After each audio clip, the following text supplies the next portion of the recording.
Welcome students in 1000 MCQs of physics. In this video we will discuss 5 MCQs.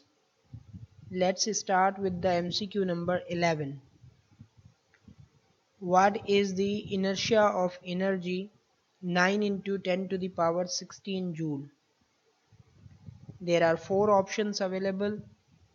A option 1 gram, B 1 kilogram, C 0.5 kilogram and D 10 gram. So this is the concept of Albert Einstein, and he said that energy has inertia. मतलब energy को हम inertia में मास में convert कर सकते हैं। तो हमें यहाँ पे मास मालूम करना है और हम इक्वेशन कौन सी इस्तेमाल करेंगे, E is equal to mc²। तो अगर हम इसको रीअरेंज करते हैं तो रीअरेंज करने से हमें ये इक्वेशन मिल जाती है। इस इक्वेशन में आप अगर वैल्यू सब्स्टिट्यूट करेंगे, E की वैल्यू आपको 9 into 10 to the power 16 joule दी गई है, C की value 3 into 10 to the power 8 रखेंगे तो ये भी स्क्वायर के बाद हो जाएगा 9 into 10 to the power 16 joule. तो आपके पास रिजल्ट मिल जाएगा 1 kilogram. So this is the correct answer, B is correct answer. In the next question, we are told about the speed of light. इसमें हमें ये बताया जा रहा है कि if you approach a light beacon while traveling at 6/10 the speed of light, means 6/10 या 0.6 c कह लें, you will measure the speed of light from the beacon to be. आप स्पीड ऑफ लाइट को कितना मेजर करेंगे? आप approach कर रहे हैं एक लाइट बीकन के अंदर जो कि ट्रेवल कर रहा है एट 0.6 c, तो आप ये बताएं कि आप लाइट की स्पीड को क्या मेजर करेंगे। This is seems like a calculative problem but it is basically a theoretical one. ये वही कॉन्सेप्ट आपको इस्तेमाल करना है जो कि पास्टुलेट ऑफ स्पेशल रिलेटिविटी के अंदर मौजूद है। स्पेशल रिलेटिविटी के अंदर पास्टुलेट मौजूद है कि speed of light is independent of the speed of source और ऑब्जर्वर। तो इसका मकसद है सोर्स या ऑब्जर्वर किसी भी स्पीड के साथ ट्रेवल करें, लेकिन जो स्पीड हमारे पास होगी लाइट की दैट मस्ट रिमेन सेम, वो सेम ही रहेगी। तो हमारे पास यहाँ पे D option is the correct answer. ये डी हमारे पास करेक्ट आंसर है। सो this is the correct answer. अच्छा जी, नेक्स्ट क्वेश्चन पे आ जाते हैं। नेक्स्ट क्वेश्चन हमें बता रहा है कि in discussing special relativity we consider a phenomena from the view point of. जब हम स्पेशल रिलेटिविटी को डिस्कस करते हैं तो हम किसी भी फिनोमेना को कितने व्यू पॉइंट से देख रहे होते हैं? सिंगल इनर्शियल सिस्टम के थ्रू देख रहे होते हैं ए ऑप्शन में, B single non inertial system के थ्रू देख रहे होते हैं, सी 2 इनर्शियल फ्रेम्स के थ्रू देख रहे होते हैं, या डी 2 नॉन इनर्शियल सिस्टम्स के थ्रू।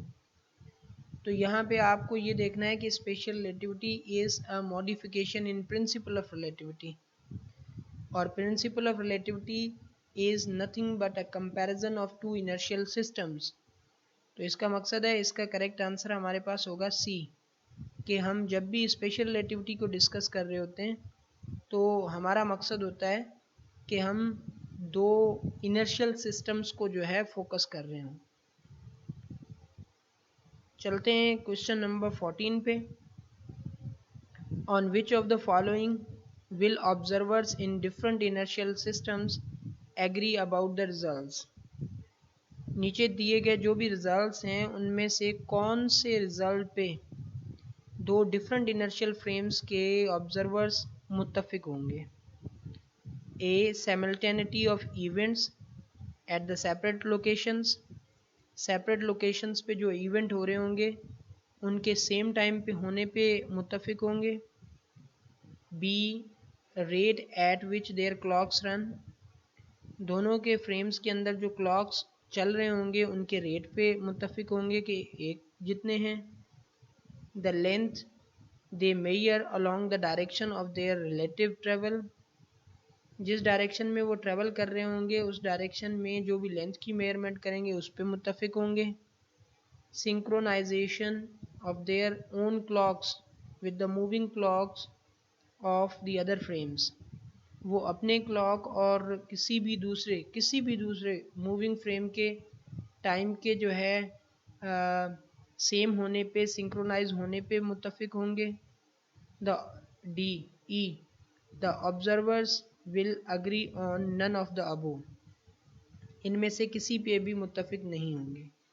तो ये जो ए से लेके डी तक सारे के सारे ऑप्शन हैं, ये सारे दो डिफरेंट फ्रेम्स में डिफरेंट होते हैं, इसका मकसद है किसी पे भी मुत्तफिक नहीं होंगे। So E option is the correct one, ये ई ऑप्शन हमारे पास करेक्ट आंसर है। चलते हैं नेक्स्ट प्रॉब्लम पे। A rocket ship is 80 meter long when measured at rest, what is the length as measured by an observer who sees the rocket ship moving past at 99.98% of the speed of light। उस observer के comparison में बताएं कि उसकी length क्या होगी जो कि वो और ये space rocket relative speed of 99.98% of speed of light के कंपैरिजन में ट्रेवल कर रहे हैं एक दूसरे के हिसाब से। तो इसके लिए हमें एक कैलकुलेशन के लिए इजीनेस दी गई है कि रिलेटिव एडजस्टमेंट फैक्टर आपको पहले से बता दिया गया है कि वो 50 है। तो आप ये बताएं कि इनमें से कौन सा जो आंसर है करेक्ट है, ए, बी, सी या डी। असल में इसमें कैलकुलेशन होगी और कैलकुलेशन के लिए आपके पास जो फार्मूला होता है वो L is equal to L naught multiplied by 1/√1 minus v square over c square होता है। तो इसको आपको जो है √1 minus v square over c square नहीं बल्कि 1 divided by 1/√1 minus v square over c square दिया गया है। तो आप इसको 1 ओवर वाले फॉर्म में लेके आएंगे तो यहाँ पे ये मल्टीप्लिकेशन में है, तो इसका रेसिप्रोकल बनाना है, तो इसका मकसद है मल्टीप्लिकेशन को डिवीजन में लेके आएंगे। तो जब आप मल्टीप्लिकेशन को डिवीजन में कन्वर्ट करेंगे तो ये कुछ इस तरह से आ जाएगा। तो हमने ये यहाँ पे इस तरह से लिख दिया। अब L नॉट की वैल्यू आपके पास 80 है, इसकी वैल्यू आपके पास 50 है, तो ये दोनों वैल्यूज़ आप सब्सटीट्यूट करेंगे जिसके बाद आंसर आ जाएगा 1.6 meter. So this is the correct answer, और जो यहाँ पे करेक्ट आंसर है that is A. So these are the 5 MCQs from the 1000 MCQ series. For further MCQs, stay tuned at the channel. Thank you very much.